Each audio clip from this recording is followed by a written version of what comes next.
Hello दोस्तों, welcome to my channel. दोस्तों, आज की वीडियो में एसएससी सीजीएल के 2023 टीयर 1 के प्रीवियस ईयर सीरीज में आप देख सकते हैं कि 21 जुलाई को पूछे गए शिफ्ट नंबर 1 में जितने सारे क्वेश्चंस होंगे इंग्लिश का, इन सबको हम डिस्कस करने वाले हैं बेहतरीन तरीके से। इसके पहले हम लोग मैथ्स के सारे शिफ्ट कर चुके हैं, तो ये हमारा इंग्लिश का सीरीज चल रहा है।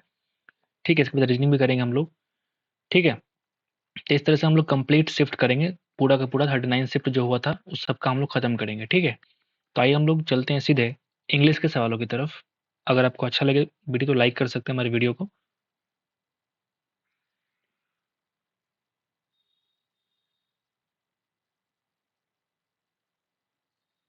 आप देख सकते हैं कि यहाँ से आपका इंग्लिश सवाल शुरू होता है। पहला सवाल दे रखा है इंग्लिश कॉम्प्रिहेंशन, देख सकते हैं ना। और पहला सवाल ही जो है वो पैराजम्बल के रूप में दे रखा है। ठीक है, तो कैसे इसको मीनिंगफुल सेंटेंस में कन्वर्ट करेंगे आइए देखते हैं। ऑप्शन अगर हम चेक करेंगे, यहाँ देखिए 3 ऑप्शन स्टार्ट कर रहा है बी से और 1 ऑप्शन स्टार्ट कर रहा है डी से। मतलब या तो बी होगा या तो डी होगा। लेकिन 3 बार अगर बी होने की संभावना का मतलब ये होता है कि बी होने के चांसेस बहुत ज़्यादा हो जाते हैं पहला सेंटेंस। अगर हम डी को पढ़ के भी देखें तब देखना इस पे क्या लिखा हुआ है, Karen went on to the swing without hesitation and began swinging. कह रहे करण जो है स्विंग के पास पहुंच के बिना किसी हेजिटेशन के और फिर स्टार्ट कर दिया स्विंग करना। ठीक है, causing the wind to dishevel the her hair. ठीक है, ये स्विंग के पास पहुंच गया, तो इसके पहले कोई स्विंग की कहानी हो रखी होगी, उसके बाद ये स्विंग के पास पहुंचता है। अगर हम ऑप्शन नंबर सी को पढ़ेंगे, देखना जरा, सी डिस्कवर्ड ए स्विंग कंस्ट्रक्टेड। उसने खोज किया एक स्विंग का जो कंस्ट्रक्ट किया गया ट्री पे, ट्री ब्रांचेस पे बिहाइंड द लार्ज बस। समझ रहे हैं, ये किसी झूला की बात कर रहे हैं वहाँ पे, तो वहाँ तक पहुँच के बिना किसी हेजिटेशन के और फिर वहाँ से स्विंग करना शुरू हो जाता है उनके, causing the wind to dishevel the her hair. ठीक है, मतलब कहीं ना कहीं सी और डी आप देखेंगे कि एक दूसरे से संबंधित है, रिलेटेड है। ठीक है, मतलब मैं कह सकता हूँ कि सी और डी हमेशा एक साथ ही आने वाले हैं अगर इसमें हम बात करेंगे। तो इस तरह से हम बोल सकते हैं कि डी जो होगा वो पहला सेंटेंस तो नहीं हो सकता, इसको हम काट के हटा देंगे।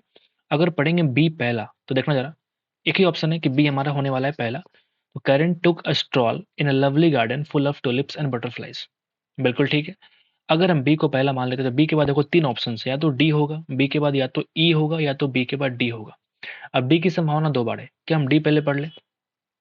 ठीक है, डी कह रहा है कि वो went in on to the swing without hesitation. लेकिन जैसे अगर हम बी के बाद डी पे आएंगे तो आप देखना कि बी में कहीं भी स्विंग के बारे में कुछ भी नहीं कहा गया है। Current took a stroll in a lovely garden full of tulips and butterflies. यहाँ पे कहीं भी स्विंग के बारे में कुछ भी नहीं कहा गया कि, तो फिर इसका मतलब इस सेंटेंस के बाद कोई और सेंटेंस रहा होगा, उसमें स्विंग की कहानी कही होगी, उसके बाद ये सीन ये स्विंग के पास पहुंचती है और फिर बिना किसी हेजिटेशन के और फिर वो बिगन करती है स्विंग करना। मतलब मैं कह सकता हूँ कि बी के बाद एक डैश होगा, उसके बाद तुम्हारा डी आने वाला है। बी के तुरंत बाद डी तो नहीं आ सकता है, और इसके वजह से मैं कह सकता हूँ कि बी के बाद डी यहाँ भी है और बी के बाद डी तुम्हारा यहाँ भी है, कट गया। Automatic option number 3 is the required answer. समझ गए बात। तो अब क्या करेंगे, 2 सेंटेंसेस को डिलीट करने की कोशिश करेंगे। पैराजम्बल ऐसे ही बनता है, पैराजम्बल आप मीनिंगफुल सेंटेंस निकालेंगे, गलतियां होने चांसेस बहुत ज़्यादा बढ़ जाती है। मैं क्या करता हूँ कि हमेशा 1 मिनट कम से कम टाइम लगाता हूँ पैराजम्बल करने में, जिससे कि मुझे फ़ायदा होता है। हमने भी सीजीएल क्रैक किया 2 बार। ठीक है, मैं भी दिल्ली के अंदर पोस्टेड हूँ, तो मुझे पता है किस तरह से इसको करना चाहिए। ठीक है, 90% केस में अगर आप ऑप्शन को एलिमिनेट करेंगे ना, तो पैराजम्बल बन जाती है। 10% केस में ऐसा होता है कि बहुत, मतलब मीनिंगफुल सेंटेंस निकालने के बावजूद भी ऑप्शन में कुछ ये होता है कि आप गलती कर देते हो। बट 90% केस में क्या होता है कि आप सही ही करके आते हो। ठीक है, अगर आप थोड़ा टाइम देके करेंगे, थोड़ा समझ के करेंगे, थोड़ा सेंटेंस को अगर आप रिलेट करते हैं ना, तो बिल्कुल है, गारंटी है कि आप सही करके ही आएंगे। ठीक है भाई, रिलेट करना सीखिए 2 मीनिंगफुल सेंटेंसेस को। समझ गए बात। आगे बढ़ते हैं, नंबर 2 पे चलते हैं। बढ़िया सवाल से हम लोग शुरुआत कर चुके हैं। नंबर 2 बोलता है भाई कि once in a blue moon, इसको बोलते हैं रेयरली, अकस्मात, कभी कभी, कभी कभार बोलते हैं ना उसको, once in a blue moon, मतलब कभी, वेरी रेयरली। क्या बोलते हैं, option 1 is the required answer, very rare. ठीक है, तो इडियम का सवाल तभी आप कर पाते हैं जब आपको उसका मतलब पहले से मालूम होता है, तो मतलब पता रखना बहुत जरूरी है इडियम के सवाल में। Mohan fill the blanks charge of centre for life skill from Mustafa. Mohan ने क्या किया, उसने अपना चार्ज ले लिया, किसी चीज़ का चार्ज लेना, कोई सेंटर है, लाइफ स्किल्स फ्रॉम मुस्तफ़ा जो भी है वो सेंटर का नाम है, उस सेंटर का इसने चार्ज अपने ऊपर ले लिया। तो यहाँ पे ऑप्शन देखेंगे, took out, took through, take off, took off और टुक ओवर। ये चारों तुम्हारे फ्रेजल वर्ब्स हैं जिसका इस्तेमाल हम अलग अलग सेंटेंस में अलग अलग जगह पे करते हैं। टेक ऑफ तो सबको मालूम होगा, टेक ऑफ करना मतलब उड़ना या उतरना। अब देखेंगे प्लेन में चढ़ते क्या बोलते हैं, टेक ऑफ कर गया प्लेन तुम्हारा, तो ये उड़ना के रूप में इस्तेमाल करते हैं टेक ऑफ। और उतारना भी होता है टेक ऑफ का, take off your shoes, take off your clothes, right. तो यहाँ पे इस्तेमाल करते हैं। लेकिन टुक थ्रू जो तुम्हारा टेक थ्रू होता है, ये मेरे को ध्यान में नहीं आ रहा है, लेकिन जो यहाँ पे टेक ओवर होता है उसको बोलते हैं दायित्व लेना। ठीक है, दायित्व लेना या फिर नहीं, जिम्मेदारी को संभाल लेना, that is called take over करना, दायित्व को लेना। ठीक है भाई, टेक आउट मतलब किसी चीज को बाहर निकालने के अर्थ में टेक आउट का इस्तेमाल करते हैं, लेकिन यहाँ पे take over is the important phrasal word जो कि यहाँ पे यूज करने वाले हैं आप फिल इन द ब्लैंक्स के अंदर। हमने किसी सेंटर के चार्ज को, दायित्व को ले लिया मैंने अपने ऊपर। ठीक है भाई, आते हैं नंबर 4 पे। फिर से आपका पहला एग्जाम्पल ही दिख रहा है मेरे को, 4 नंबर ही पहला एग्जाम्पल है, कोई दिक्कत नहीं। फिर से हम देखेंगे, ऑप्शन नंबर देखेंगे, ए है, बी है, डी है, मतलब सी हमारा नहीं है स्टार्टिंग में, सी को हम काट देंगे, पढ़ेंगे नहीं। 2 बार बी है तो संभावना है कि बी पहला हो सकता है, ए भी हो सकता है, डी भी हो सकता है। पढ़ते हैं, जैसे पढ़ेंगे sentence number 1, it superseded India's previous educational strategy. It superseded India's previous educational strategy, ये पुराने एजुकेशनल स्ट्रेटेजी को सुपरसीड करता है, ऐसा कुछ कहा जाता है। यानी ये इट मतलब कुछ तो है जो इस मीनिंगफुल सेंटेंस के अंदर कुछ कहा गया होगा, उसी को ये फिर से रिपीट करने के लिए इट का इस्तेमाल किया है। मतलब मैं कह सकता हूँ कि स्टार्टिंग में पहला सेंटेंस हमारा ए तो नहीं हो सकता। अगर ए होता तो इट के बदले उस चीज के बारे में कहा जाता जो चीज के बारे में हम यहाँ पे सुनने वाले हैं आगे चल के। समझ रहे बात? यानी इट से स्टार्ट होने वाला सेंटेंस पहला हमारा नहीं हो सकता। मतलब मैं बोल सकता हूँ कि ए को हम पहले काट के हटाएंगे फटाफट। ठीक है भाई, आगे बढ़ते हैं। The union the Indian union cabinet approve किया इन्होंने कि the countries national education strategy on 29 जुलाई 2020। अब ये कह रहा है भाई, जैसे आप पढ़ेंगे बी नंबर, आपको दिख गया होगा, अच्छा इट किसके बारे में कह रहा है, इसी कैबिनेट के रूप में इस्तेमाल किया था ए को। समझ रहे बात? आप देखिए कि इंडियन कैबिनेट, जो यूनियन कैबिनेट है, इसी के लिए आपने इट का इस्तेमाल किया। कब? ऑप्शन नंबर 1 में। इसने अप्रूव किया कंट्री के नेशनल एजुकेशन स्ट्रैटेजी को, रणनीति को 29 जुलाई 2020 को, और उसी को उसने सुपरसीड कर दिया। किसको? इंडिया के जो प्रीवियस, उसके बदले फिर से एक नया लॉ आ गया, सुपरसीड कर लिया। प्रीवियस जो स्ट्रैटेजी था जो कि क्रिएट हुआ था 1986 में, उसको इसने सुपरसीड कर लिया। मतलब मैं कह सकता हूँ कि बी और ए संबंधित है, और जिसमें बी हमारा हमेशा पहले आएगा। तो इस चारों मीनिंगफुल सेंटेंस में बी और ए जो है साथ तो आना ही पड़ेगा। समझ रहे बात? बी और ए को साथ तो आना ही पड़ेगा। जैसे आपने इस तरह सोचा, आपको दिख गया ऑप्शन नंबर बी, बी ए साथ में है, स्टार्टिंग बी होगा और बी ए साथ में आएगा। यहाँ पे बी सी है, डी तो नहीं आ सकता, क्योंकि आप डी पढ़ेंगे दिस पॉलिसी का मतलब जो नया पॉलिसी आया है उसके बारे में कह रहे हैं। स्टार्टिंग तो बी से ही होगा, कन्फर्म है। This policy significantly improve India education system, ये इंप्रूव करेगा इंडिया के एजुकेशन सिस्टम को, रिकंस्ट्रक्ट करेगा India education system, is a primary goal of the national education policy. जो एनईपी आया है, इसी को बोलते हैं नेशनल एजुकेशन पॉलिसी, जो 22 में आया था, उसी के बारे में कह रहा है कि इसका प्राइमरी गोल ही है कि हम एजुकेशन सिस्टम को फिर से रिकंस्ट्रक्ट करेंगे, फिर से बनाएंगे अच्छे से। दैट इज कॉल्ड, यहाँ पे ऑप्शन नंबर डी में जो दिया गया। समझ गए बात? ठीक है, तो हम कह सकते हैं कि बी के बाद ए होगा, फिर डी होगा, फिर हमारा तुम्हारा सी होगा, क्योंकि ये प्रोवाइड करता है कौन सा, एक फ्रेमवर्क देता है एजुकेशन के लिए, from the primary grades up to higher education as well as for vocational training in both urban and rural settings. समझ गए बात को? इसलिए मैं कहता हूँ कि प्रायर एग्जाम्पल में हमेशा आप एलिमिनेट करने की पूरी कोशिश करिए। एलिमिनेट करेंगे 90% केस में आपका सही होने के चांसेस बढ़ जाते हैं। ठीक है भाई, इस बंदे ने देखो ऑप्शन नंबर 2 लगाया, ये आसान भी था, मुश्किल था भी नहीं अगर आप देखा जाए तो। नंबर 5 बोलता है कि find the antonym of this unsure. Unsure का मतलब क्या? आपने पढ़ा होगा श्योर, श्योर का मतलब होता है निश्चित, तो अनश्योर का मतलब अनिश्चित। तो अनिश्चित का उल्टा क्या हो जाएगा? निश्चित, यानी कि सर्टेन, यानी कि श्योर। बोलिए ना, बेहद ही आसान। एक यहाँ वर्ड डेट क्यों देता है भाई? डेट, हैंडीक्राफ्ट मतलब बोलते हैं भाई हस्त, जो हाथ से बनाते हैं ना उसको बोलते हैं हैंडीक्राफ्ट चीजें। नहीं बोलते हैं कि हैंडीक्राफ्ट मार्केट में मिल रहा है, हाथ से बना हुआ, हाथ से बुना हुआ, इसको हैंडीक्राफ्ट, राइट। एक यहाँ वर्ड है कस्टमाइज्ड, ये वेरी इंपॉर्टेंट है। कस्टमाइज, अगर आप देखेंगे कस्टमाइज का मतलब क्या होता है कि जैसे अपने हिसाब से किसी चीज को निर्धारित करना, उसको बोलते हैं कस्टमाइज। जैसे आपने मान लिया कोई इंसान 7 फीट लंबा है, ठीक है, 7 फीट लंबा है, तो अगर वो कार खरीदेगा ना, कार, तो उसकी पैर पहुंचेगा नहीं नीचे, पैर थोड़ा उड़ जाएगा ऊपर की तरफ, तो मतलब गाड़ी सबके लिए बनाए जाते हैं ना, तो 7 फीट लंबा जो आदमी होगा उसके लिए टंगड़ी जो हो, उसका पैर जो है वो नहीं हो पाएगा अच्छे से, तो उसको हम क्या करेंगे, अपने हिसाब से कंपनी को बोल के नया कार बनवाएंगे, उसको बोलेंगे कस्टमाइज्ड, कस्टमाइज्ड कार। समझ रहे बात? कस्टमाइज कार बोलेंगे, मतलब खुद के हिसाब से, खुद से निर्धारित करना किसी चीज को, दैट इज कॉल्ड कस्टमाइज करना। समझ रहे बात? उम्मीद करते हैं कि हमने आपको समझाने की पूरी कोशिश की है कस्टमाइज वर्ड को। आगे बढ़ते भाई और नंबर 6 पे चलते हैं। नंबर 6 क्या बोलता है कि ग्रुप ऑफ वर्शिपर्स, पुजारियों का समूह, उसको बोलते हैं हम लोग congregation. Congregation is all about पुजारियों का समूह को बोलते हैं। क्राउड मतलब भीड़ होता है, और यहाँ पे कारवां कारवां का मतलब भी कारवां मतलब भीड़ ही होता है, काफिला को बोलते हैं कारवां, काफिला, दैट इज कॉल्ड कारवां। और एक वर्ड है कॉन्स्टलेशन, तारों के समूह को बोलते हैं हम लोग कॉन्स्टलेशन, ग्रुप ऑफ स्टार्स। ठीक है, आगे बढ़े, आते हैं फिर से आपका आ चुका है, ओहो फिर से पैराजम्बल, क्या बात है भाई फिर से पैराजम्बल, कोई बात नहीं, पढ़ते हैं। तीसरा पैराजम्बल है इस शिफ्ट का, और 7 नंबर सवाल ही चल रहा है फिलहाल, मतलब हर एक अल्टरनेट पे चल रहा है, क्या बात है।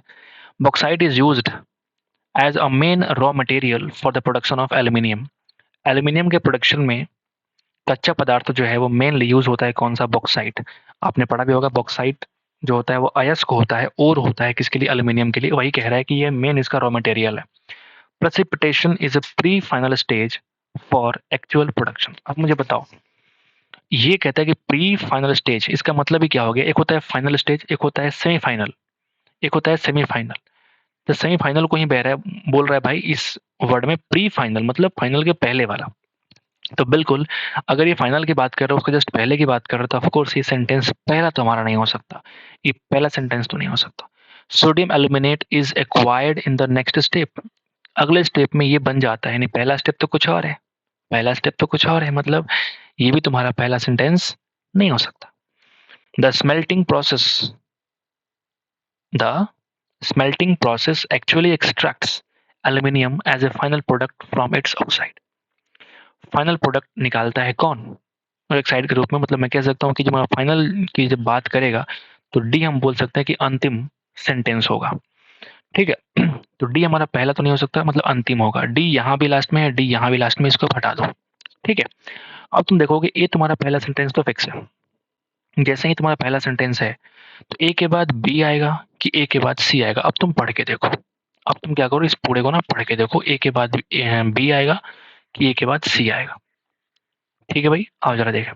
Bauxite is used as a main raw material for the production of aluminium, बिल्कुल ठीक, यही होगा पहला sentence. Precipitation is a pre final stage for actual production, ये प्रेसिपिटेशन जो है फाइनल के पहले का स्टेज है, मतलब मैं कह सकता हूँ कि फाइनल तुम्हारा कहाँ पे है, ऑप्शन नंबर डी में।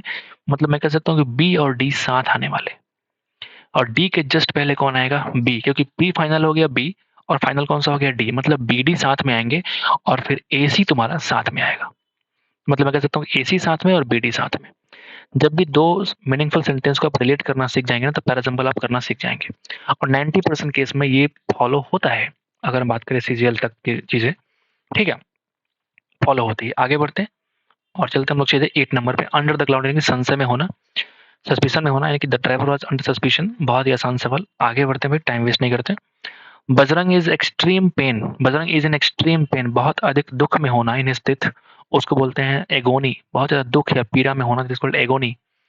समझ रहे बात, एगोनी में होना। स्टिंग का मतलब क्या होता है, डंक मारना को बोलते हैं भाई स्टिंग, डंक मारना इज ऑल अबाउट स्टिंग करना। एक का मतलब होता है दर्द, जैसे बोलते हैं ना कि हेड एक, हेड एक यानी कि सिर में दर्द। हार्ट मतलब चोट पहुंचाना, बेहद ही आसान ऑप्शंस। आगे बढ़ते हैं भाई, और यहाँ बोलते हैं प्रिजर्वेरेंस, परजेवेरेंस, परजेवेरेंस का उल्टा क्या हो जाएगा, परजेवेरेंस बोलते हैं जैसे दृढ़ता, किसी चीज को पाने की बहुत अधिक दृढ़ निश्चय करना, दिस कॉल्ड प्रिजर्वेरेंस। तो उसका उल्टा क्या हो जाएगा, जो दृढ़ नहीं है। तो इसको अगर हम बोलें सिंपल तरीके से, रिजोल्यूट, ये भी बोल सकते हैं, दृढ़ को बोलते हैं रिजोल्यूट बोलते हैं ना भाई। तो रिजोल्यूट का उल्टा क्या हो जाएगा, irresolution. Option number 2 is the required answer. Eloquence किसको बोलते हैं, इलेक्वेंस मतलब बोलता है जो अच्छा बात करे, वाक्पटुता इसको बोलते हैं। क्या बोलते हैं भाई, वाक्पटुता, जो बोलने में एक्सपर्ट हो, काफी अच्छा एक्सप्रेस करे चीजों को। ये वर्ड इंपॉर्टेंट तुम्हारे पास, रेडीनेस इज वेरी इंपॉर्टेंट, तत्परता। रेडी समझ के आप ये ना बिल्कुल ना समझे कि इसका मतलब तैयार होना, ऐसा कुछ भी नहीं है। रेडीनेस का मतलब होता है तत्परता, तत्परता से किसी चीज को करने की कोशिश करना, इसको रेडीनेस। ऑब्स्टिनेसी, ये भी तुम्हारा क्या है, दृढ़ता की बात करता है, दृढ़ होना, जिद्दी होना, दैट इज कॉल्ड ऑब्स्टिनेसी। पढ़ा होगा आपने, ऑब्स्टिनेट, ठीक है, रिजोल्यूट, दैट इज कॉल्ड जिद्दी होना। आगे बढ़े, हठी हो जाना। Her modest behaviour was appreciated by everyone in the assembly. तो यहाँ आपसे कह रहा है कि इसका एंटोनिम क्या हो जाएगा भाई, अगर मॉडेस्ट की बात करें, मॉडेस्ट का मतलब होता है भाई जो बहुत ही विनम्र हो, बहुत ही नम्र हो। तो उसका उल्टा क्या हो जाएगा, अगर हम बोलेंगे ऑब्वियस, ऑब्वियस का मतलब होता है स्पष्ट, जैसा नहीं बोलते हैं बोलचाल की भाषा में, ऑब्वियसली, कैजुअली, ऑब्वियसली मतलब स्पष्ट रूप से। हाँ, जो आपने कहा बिल्कुल स्पष्ट रूप से सही है, ऑब्वियसली। ठीक है, अनप्रिज्यूमिंग, अनप्रिज्यूमिंग का मतलब क्या बोल सकते हैं, जैसे निसंदेह बोल सकते हैं इसको, जैसे कुछ चीज आपने प्रिज्यूम किया, ठीक है, उसको अपने अनप्रिज्यूम मतलब कोई संदेह नहीं है इसमें, निसंदेह आप इसको बोल सकते हैं। अनप्रिज्यूमिंग इज ऑल अबाउट निसंदेह। ठीक है, अगला है कंसीडर्ड यानी कि घमंडी, यही होगा तुम्हारा ऑप्शन, क्योंकि अगर यहाँ विनम्र है तो उल्टा क्या हो जाएगा, घमंडी। कंसीडर्ड बोलते हैं उसको, डिस्टेंट मतलब होता है दूर, डिस्टेंट इज ऑल अबाउट दूर। फिर से पैराजम्बल, क्या बात है भाई, एक शिफ्ट के अंदर चौथा पैराजम्बल है ये, बहुत बढ़िया शिफ्ट। ठीक है, सीखने को मिलेगा आपसे बहुत कुछ इस शिफ्ट से। ठीक है, तो आइए देखते हैं फिर से, और ये 5 वाला भी है, कोई बात नहीं, 5 सेंटेंस वाला है, कोई बात नहीं। और चारों का चारों आप देखेंगे डी से ही शुरुआत है, तो थोड़ा सा इजी करने की पूरी कोशिश की जा रही है, बिल्कुल ठीक है, थोड़ा सा आसान करने की पूरी कोशिश की गई है। तो अगर हम डी पढ़ेंगे, पहला क्या कह रहा है, किसके बारे में है ये, the Dead Sea is one of the saltiest bodies of water on the planet with about 10 times the salt content of typical salt water। मतलब कह रहा है जो डेड सी है ना, वो सबसे अधिक साल्टिएस्ट बॉडीज ऑफ वाटर है, जो मतलब जितने सारे पानी वाला बॉडी है हमारे धरती पे है ना, सबसे अधिक नमकीन कौन सा है, तब बोलेंगे डेड सी को बोला जाता है, जो कि जिसमें कम से कम 10 गुना ज़्यादा साल्ट कंटेंट पाया जाता है, जो भी हम टिपिकल साल्ट वाटर होते हैं ना उसके अनुसार 10 गुना अधिक इसमें नमक पाए जाएंगे, ऐसा कुछ कहा जाता है। ठीक है, और इसका रीजन क्या है, this is because water flows into the Dead Sea from a single primary tributary the Jordan River. इसका कारण बता रहा है कि आखिर ऐसा क्यों है, मतलब आप सिंपल तरीके से कह सकते हैं डायरेक्टली कि ये जो है ना डी और ई आपस में क्या है, रिलेटेड है, साल्टीएस्ट है, पहला बात तो मैंने कह दिया, और दिस इज बिकॉज ऐसा क्यों है उसका आंसर आपने तुरंत दे दिया, मतलब बीच में कुछ भी होने की संभावना नहीं है, मतलब डी और ई ही तुम्हारा एक साथ सेंटेंस होगा जिसमें डी तुम्हारा पहला आने वाला है, फिक्स है। तो जैसे ही आपने डी फिक्स कर दिया, तो आप डीसी को काट दो और डी को काट के हटा दो, समझ गए बात, okay.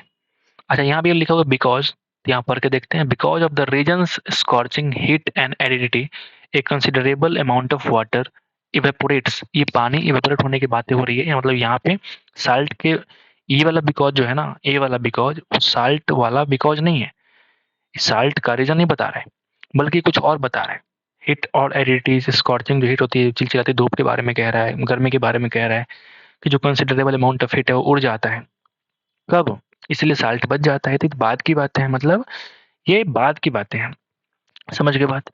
As a result the salt and other minerals become increasingly concentrated. हाँ, अब ये आप देखेंगे कि ए और बी जो है ना वो बिल्कुल तुम्हारा देख सकते हैं कि संबंध में है, कैसे, क्या कह रहा है कि रीजन में क्या होता है कि स्कॉर्चिंग हीट मतलब चिलचिलाने वाली धूप पड़ती है, गर्मी पड़ती है जिससे, और एरिड मतलब सूखा बंजर को बोलते हैं एरिड, जिसके वजह से कंसिडरेबल अमाउंट ऑफ वाटर जो उड़ जाता है, इवेपोरेट हो जाता है, तो पानी अगर निकल जाएगा, पानी और नमकीन के बीच में से, तो क्या बचेगा, सिर्फ नमक बचेगा। तो वही कह रहा है कि as a result the salt and other minerals become increasingly concentrated, मतलब हाईली मात्रा में कंसंट्रेट हो जाता है, समझ रहे हैं मेरी बात, मतलब ए और बी भी हमारा क्या है, संबंध रखता है, ए पहले बी बाद में।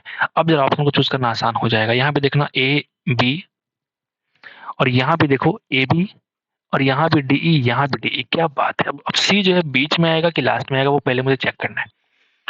It is then unable to exit the lake and is force to evaporate, समझ रहे हैं बात। अब जरा देखना, इवेपोरेट जो है यहाँ लिखा हुआ है ऑप्शन नंबर 1 में, और ऑप्शन नंबर 3 में कह रहा है, अगर पढ़ेंगे कि वाटर फ्लो होता है into Dead Sea from a single primary tributary the Jordan River से आता है, इट इज देन उसके बाद अनेबल टू एग्जिट, फिर वो एग्जिट नहीं हो पाता है लेक से, और वो फोर्स होता है कि भाई आप जो है पानी को उड़ा दो यहाँ से, पानी निकलने का रास्ता ही नहीं, एग्जिट का रास्ता ही नहीं है। मतलब मैं कह सकता हूँ कि ई के बाद सी सेंटेंस आना चाहिए, यानी कि डी के बाद ई और ई के बाद C, option number 4 is the required answer. इतना टाइम देने की बात नहीं थी, लेकिन हम थोड़ा ज़्यादा समझा देते हैं कभी कभी, ठीक है, हम कोशिश करते हैं कि अपना बेस्ट प्रोवाइड करें आपके सामने, दैट इज वाई थोड़ा टाइम लग जाता है, बट कोई बात नहीं, हमें कोई दिक्कत नहीं है। तो इस तरीके से आप ऑप्शन को एलिमिनेट करेंगे ना, तो पैराजम्बल आसानी से बन जाती है भाई। चौथा पैराजम्बल एक ही शिफ्ट के अंदर, बहुत बढ़िया बहुत बढ़िया। हर डुअल एटीट्यूड मिसगाइड्स एवरीवन, ये डुअल नहीं होता, बल्कि डुअल ये वाला होता है, डुअल दोहरी नीति नहीं बोलते हैं, डुअल पॉलिसी। जैसे कोई इंसान मन में कुछ और जुबान पे कुछ और बोले तो उसको बोलेंगे दोहरा चरित्र वाला इंसान, डबल कैरेक्टर लेके घूम रहा है मार्केट में, मतलब डुअल नेचर बोलते हैं ना भाई, ये वही वाला डुअल है। आगे बढ़े, आसान था ये। He will return in hour, in a hour, what is this भाई, इन एन आवर, बचपन से पढ़ते आ रहे हैं, आवर में अ है ना, तो एन लगेगा ना भाई। आगे बढ़े, हु टीचेज हर ज्योग्राफी, किसने, कौन पढ़ाता है उसको ज्योग्राफी। तो हम बोलेंगे चूंकि यहाँ पे सिंपल प्रेजेंट टेंस है, is am are plus verb का पांचवा फॉर्म यहाँ पे लिखा हुआ है, तो हम बोल सकते हैं कि इज एम आर प्लस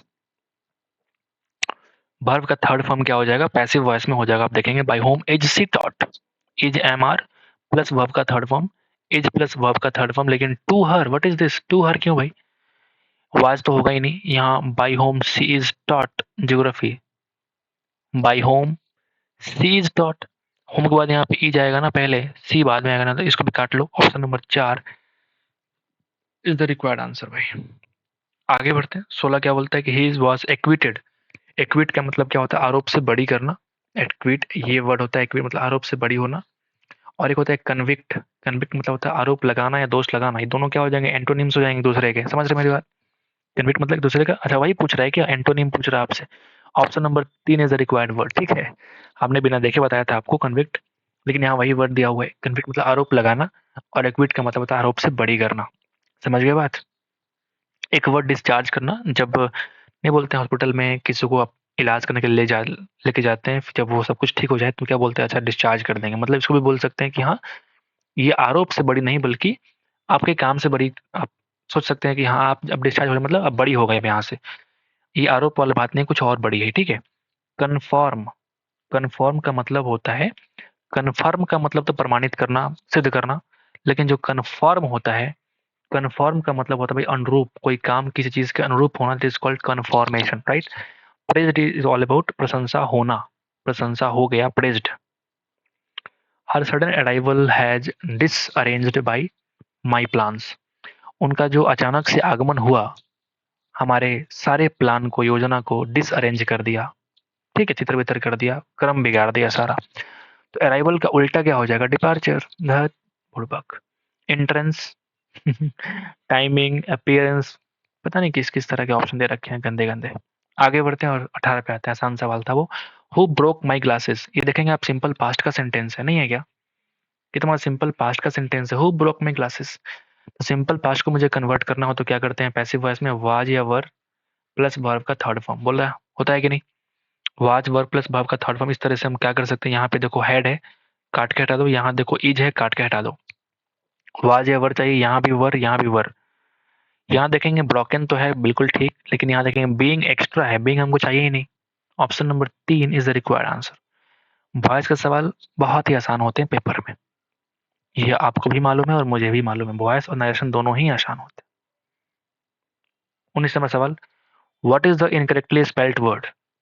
ये आप देखेंगे ऑप्शन जो है रिपल्सिव, कितना गंदा लिखा हुआ है। रिपल्सिव कैसे लिखते हैं, रिपल्सिव, ठीक है।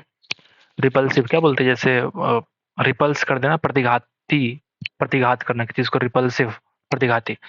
नॉकटर्नल बोलते हैं, जो रात में सक्रिय होते हैं उसको बोलते हैं नॉकटर्नल, आपने पढ़ा भी होगा, स्कोर बोर्ड आपको मालूम है। इररिस्पेक्टिव, इररिस्पेक्टिव आप कह सकते हैं, जैसे नहीं आता इररिस्पेक्टिव ऑफ, मैं ये काम करूंगा इररिस्पेक्टिव ऑफ मेरे पास टाइम नहीं है, समझ गए बात। मतलब मैं काम करूंगा, मतलब irrespective of is all about, मैं ये कह सकता हूँ जैसे निरपेक्ष तरीके से नहीं होता है कि मुझे कुछ भी करना पड़े लेकिन मैं ये काम करूंगा, मेरे पास टाइम भले ही ना हो लेकिन मैं ये काम करूंगा, that is all about irrespective. ठीक है, मैं उसका हिंदी बता नहीं पा रहा हूँ आपको, बट मैंने सेंटेंस आपको समझा दिया है। आगे बढ़ते हैं और 20 पे आते हैं। सी लुक्ड, ऑप्शन नंबर जो भी होगा, luminous in the diamond necklace. तो आपसे कह रहा है कि सिनोनिम क्या होगा, लुमिनस का मतलब होता है चमकीला, आपने पढ़ा भी होगा चमकीला। और रिस्प्लेंडेंट इज द वर्ड, बहुत ज्यादा चमकीला को बोलते हैं रिस्प्लेंडेंट, आपने पढ़ा भी होगा, ठीक है भाई।